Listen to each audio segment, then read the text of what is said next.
The note on the kitchen counter was written in Korean. She didn't need to translate it. Imani Windsor parked the car and didn't get out. Through the windshield, she watched her own house. A Black American clinical psychologist, 32, specialized in women in relationship crisis.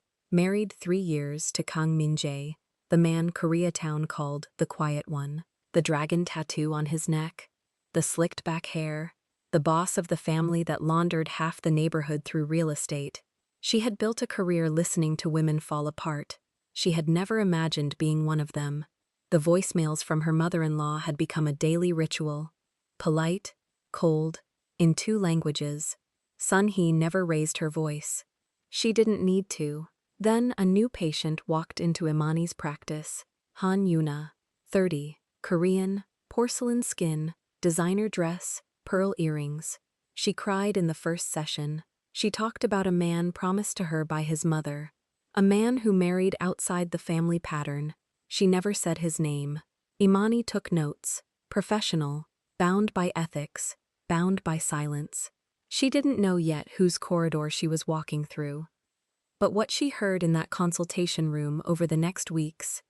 Before starting the story, comment down below where you are watching from and what time it is there. If stories of karma, love, and hidden truths move you, leave a like, be sure to subscribe to the channel, and click join to become a member and help our channel. Imani killed the engine in the driveway and let the phone ring out for the 3rd time that hour. Sun-hee never left voicemails on the first try. She always called twice to make sure the silence was deliberate. Imani waited for the buzz to die, then opened the door and stepped out into the evening with her caramel handbag pressed against her hip. The porch light was off. Min-jae always left it on for her. She climbed the steps slowly. Her stilettos made no sound on the slate. Inside, the foyer smelled of nothing. No cologne, no whiskey, no trace of him at all. The coat closet was open. His coat was gone. She set her bag on the console and walked to the kitchen without taking off her heels. A single sheet of paper waited on the counter, folded once, weighted by his white gold wedding band. The ring sat on top like a paperweight, chosen by someone who wanted her to see it before she read the words. She picked up the band first. Still warm. He had taken it off in this room, minutes ago maybe, and walked out before she pulled in. She unfolded the note. Korean. 4 lines, his handwriting, the careful brushstrokes of a man who learned the alphabet from a mother who corrected every stroke. Imani had been married to him for 3 years. She could read 3 of the 4 lines. Mother called. I'll be back late, don't wait. The 4th line she did not recognize. A phrase. Older Korean, formal. The kind Sun-hee used when she wanted Imani to feel the syllables she could not translate. Imani set the note down beside the ring and stood very still in the middle of her own kitchen. She did not cry. She had stopped doing that a year ago. Instead, she opened the refrigerator. There was the meal she had prepped on Sunday. Salmon, rice, the little bowl of banchan she had spent 4 months learning to make right. She closed the refrigerator. She walked to the bedroom, took off the camel dress, hung it carefully, put on the silk robe, and sat at the edge of the bed with her hands flat on her thighs. The phone buzzed. Sun-hee again. Imani let it ring. She picked up the framed photograph on the nightstand, the courthouse picture, just the 2 of them, no family on either side. Min-jae was looking at her in that photo like she was the only language he had ever wanted to learn. She put it face down. Then she got up, walked back to the kitchen, took the note, folded it along his fold, and slid it inside the pocket of her consultation room blazer hanging by the door. The pocket with the small button, the one she used for things she intended to come back to. She slept on her side that night, on the edge of the bed, and she did not look at the empty half. The next morning, she was in her consultation room at 7:40. She always arrived 20 minutes early. The kettle was on, the orchid on the windowsill had a fresh inch of water. The 2 leather chairs sat angled the way she liked, not facing each other directly, never directly, because direct faces made patients lie faster. Her 8 o'clock was a new intake. The referral had come through a colleague she barely trusted. Korean woman, 30, family money, persistent. Imani had almost said no. She had a full caseload and a marriage that was using more of her clinical attention than she would admit to a supervisor. But the colleague had written, "She asked for you specifically." And Imani had said yes, the way she always said yes when a woman asked for her specifically. At 7:58, the buzzer sounded. Imani opened the door and met Han Yuna. Yuna wore pearl gray. The dress fell exactly to mid-calf, the way only money fell. Pearl earrings, no other jewelry. Her hair was the kind of straight that took an hour. She had been crying in the elevator, the eyes were rinsed, the lashes still wet at the inner corners, and she had not bothered to fix it before knocking. That was the first thing Imani noted. "Wants me to see Dr. Windsor. Han Yuna, please." Yuna stepped in, took the chair on the left without being directed, and set a structured handbag at her feet. She crossed her ankles. She did not touch the tissues.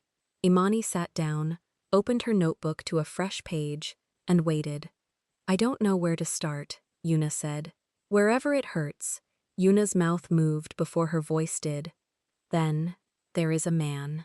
Imani wrote nothing. She nodded once. "He was promised to me." Yuna looked at the orchid, not at Imani. "Not legally. By his mother. Since we were children, our families, it was understood. Understood by everyone but him? Understood by everyone but the woman he chose." Imani's pen stayed above the paper. She did not lower it. She did not raise it. She held it suspended, the way she held herself suspended in the 8 seconds it took Yuna to keep speaking. "He married outside the pattern." Yuna's voice did not shake. "His mother is... She is still working. She believes a thing can be unmarried. I am not supposed to say this out loud. I have not said it out loud in 2 years. You're saying it now. I needed someone who would not know him." Imani wrote the date at the top of the page. She wrote, "Patient declines to name parties involved." She wrote, "Affect, composed, tear residue, no shame response." She did not write the name Yuna had not said. Yuna leaned forward slightly. The pearl in her right ear caught the lamp. "His mother called me yesterday," Yuna said. "She told me to be patient. She said the wife was already cracking." Imani wrote down the sentence, the way she wrote down every sentence. Neat, blue ink, no underline. The wife was already cracking. She kept her hand steady until the pen left the page. Then she set it down. "What did you say back to her?" Imani asked. "Nothing." Yuna pressed a tissue against the corner of her eye, careful with the mascara. "She didn't want an answer. She wanted me to listen. And you listened." "I always listen to her." The clock on the bookshelf clicked over. 42 minutes left in the session. Imani had run 1,000 sessions in this room, and she had a rule for the difficult ones. Keep the body still. Keep the voice low. Let the patient fill the silence.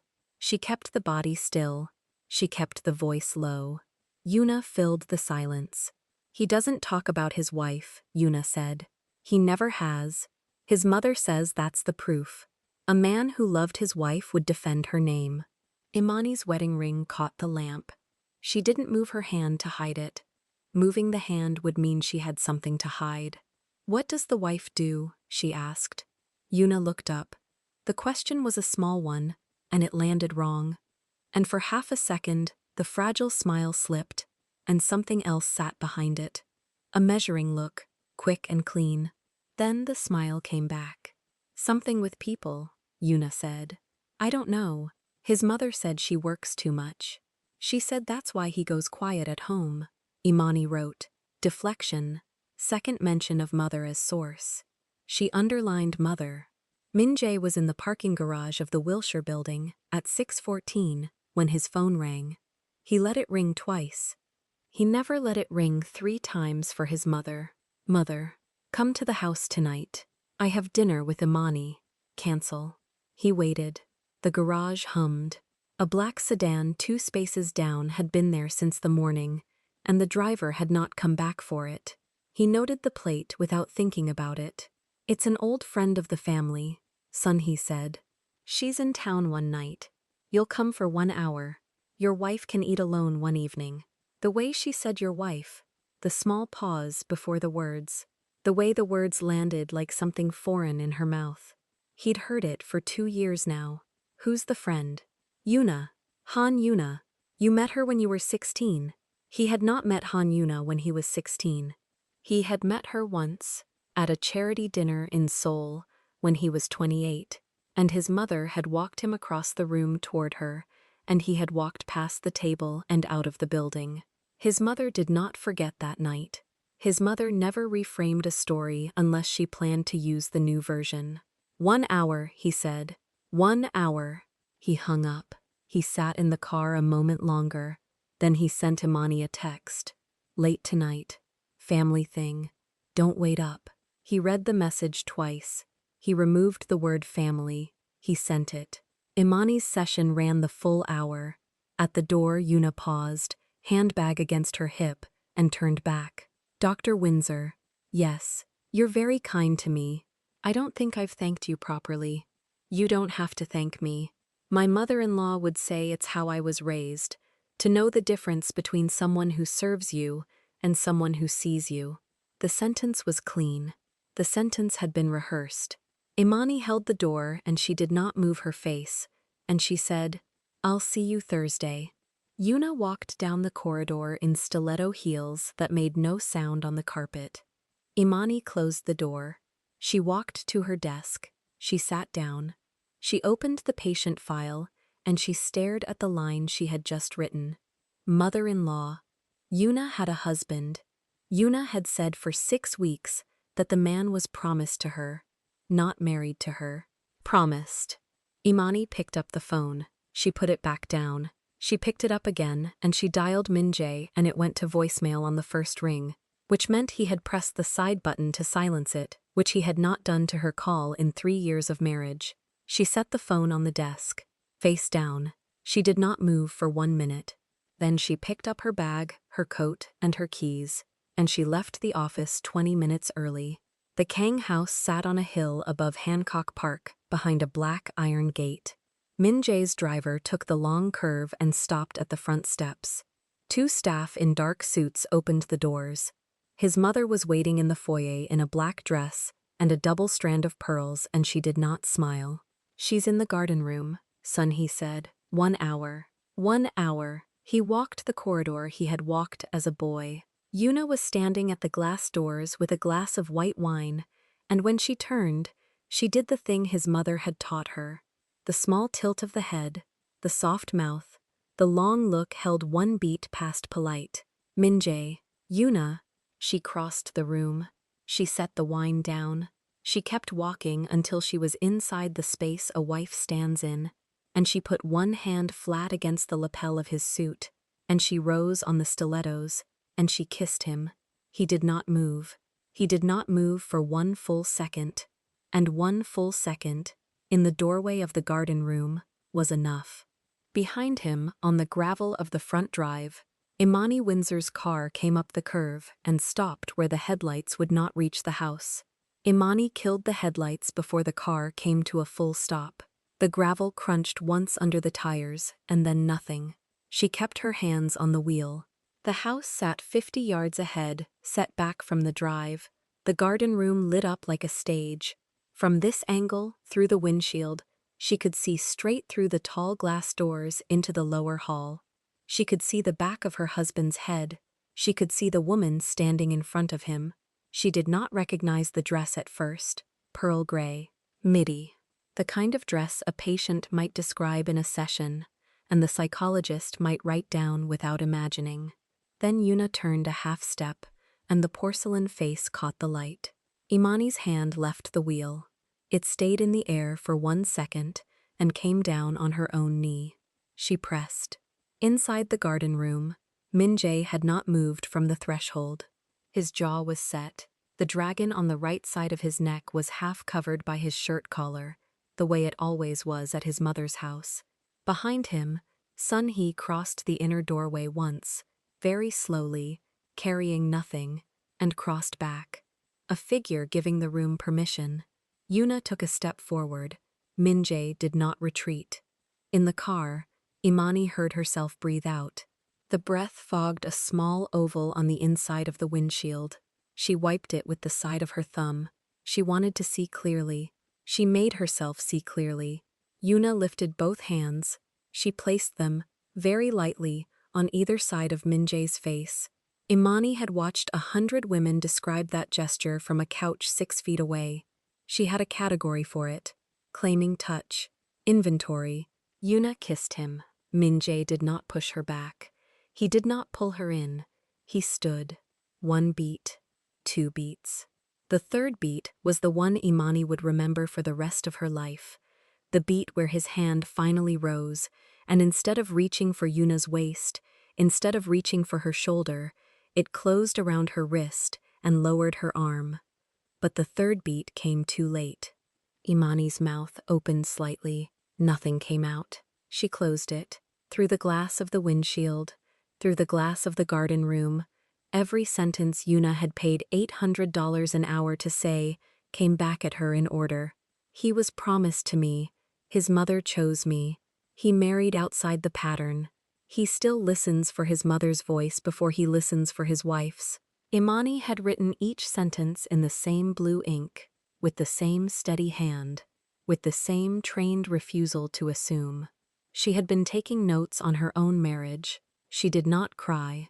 The body that had carried her through Howard, through the dissertation defense, through every white woman who had asked to touch her hair in a clinical conference, that body knew how to lock the face down. She locked it down. Her eyes stayed dry. Her wedding ring caught the dashboard light and threw a small white star across the steering wheel. She watched the star and not the house. Then she watched the house. Yuna had stepped back. Her chin trembled, but the tremble was the trained tremble of a woman who had learned which expression earned what response. Minjae was saying something. Imani could not hear it. She did not need to. Sunhee re-entered the garden room from the inner doorway. She did not look at her son. She walked straight to Yuna and placed one cool, controlled hand on the small of Yuna's back, exactly the way a mother places her hand on a daughter. The hand stayed there. Imani's grip on her own knee tightened. There it is, she thought. The dramatic axis of every story Yuna had told on her couch, the mother, had just walked into frame and confirmed itself with one hand. Imani reached, slowly, for her bag on the passenger seat. She pulled the patient file out by touch. Han Yuna. Intake form. 3 sessions. Address line. Emergency contact. She read the emergency contact in the dashboard light. Kang Sun-hee. The name was right there. It had been right there for 3 weeks. Imani had read the line on intake and registered Korean matriarch, no surname overlap, and turned the page. She had turned the page because the surname Kang in Koreatown was the surname Lee in Seoul. Common, decorative, unremarkable. She had turned the page because she trusted the boundary between the chair and the couch. She closed the file. She did not slam it. She closed it the way she closed a file at the end of a session, with 2 fingers, soundlessly. Inside the house, Yuna had begun to cry. Sunhee's hand had not moved. Imani's other hand found the door handle. She did not pull it yet. She held it. She thought about driving away. She thought about it for the length of one breath. A clean retreat, a locksmith in the morning, a lawyer by noon. Dignity intact, marriage filed under autopsy, patient referred out by email with the words, conflict of interest, doing all the work. She let go of the door handle. A woman who drove away tonight would spend the rest of her life rehearsing what she should have said in the garden room. Imani had treated that woman for 9 years. She was not going to become her. She put the file back in the bag. She checked the rearview mirror. Habit, not vanity. The honey-toned face that looked back was the face she had brought into every consultation room she had ever owned. Composed, listening, not surprised. She let her hand rest, one last second, on the diamond of her wedding ring. Then she opened the car door. The gravel announced her before the doorway did. The motion light above the front steps caught Imani first, and Yuna's hands froze halfway down Minjae's chest. Min-jae turned. He saw the camel coat. He saw the wedding ring catching the porch light. He didn't speak. He stepped back from Yuna so fast she stumbled on the gravel. "Don't," Imani said. It wasn't loud. It didn't need to be. Yuna's face did something Imani had seen in session 100 times. The soft collapse before the staged tears. The lower lip trembled. The hand went to the chest. The breath caught. Imani walked closer. Stilettos on stone. 5 even steps. "I'm your psychologist," she said. Yuna's hand dropped from her chest. The staged tears stopped before they started. Something colder slid into place behind her eyes, and for 1/2 second Imani saw it. The calculation. The patient she'd been holding with both hands across 6 sessions wasn't a patient at all. The fragile little voice on the leather couch had been auditioning the whole time. Auditioning for the man standing 2 feet from her. "Imani," Min-jae started. "Inside," she said. To both of them. Sun-hee was already standing in the foyer. She had not moved when the door opened. Pearl strands, dark wine lipstick, hands folded at her waist like a woman receiving guests at a funeral. She looked at Imani. She did not look surprised. She looked rehearsed. "You shouldn't be home this early," Sun-hee said, in English, for Imani's benefit. Min-jae's head turned slowly toward his mother. Imani watched him watch her. The second the math finished behind his eyes. The therapist in Koreatown. The patient who appeared the same week the voicemails stopped. The mansion meeting tonight. The face on his hallway. All of it landing at once. "You sent her," he said. "I introduced 2 women who needed introducing. You sent her to my wife's office." Sun-hee adjusted one pearl with 2 fingers. "I sent her to a clinic in Koreatown. There are 3. She chose the one with the black doctor. That was her decision." Yuna didn't deny it. Imani stood in the doorway with her handbag still on her shoulder and let the silence work. She had run group sessions for women whose husbands had done worse than kiss someone on a driveway, and she knew the rule. The first person to speak loses the room. Yuna spoke. "There's another way," Yuna said. Her voice had shifted registers entirely, out of the patient octave, into something businesslike. 3 of us. Quietly. Korean families have done it for generations. No one outside the house has to know. You keep the practice. I have the child. He keeps everything." Imani laughed once. A short, clean sound. It surprised her more than it surprised them. "No," she said. "You haven't?" "No." Min-jae moved between them. He didn't touch Yuna. He didn't have to. "You're leaving," he said to her. "Tonight. The car is outside." Min-jae. "The car is outside."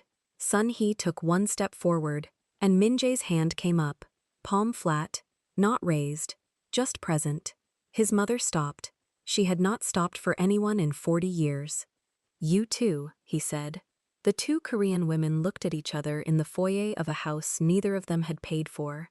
Then Yuna walked to the door, and Sun-hee, after a long, unreadable moment, followed.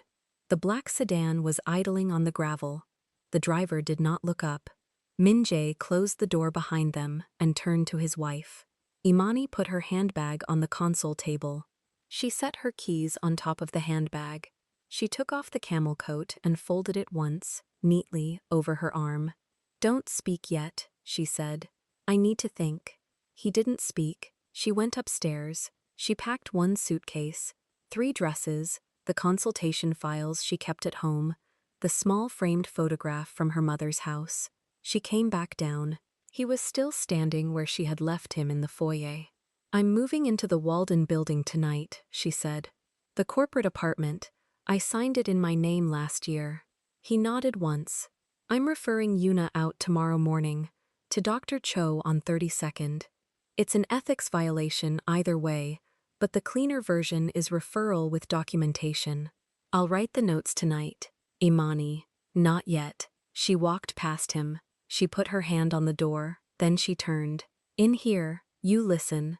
That was the rule of my office. You broke it before you ever sat down." She closed the door behind her without slamming it. 4 weeks passed. She did not see him. She heard things.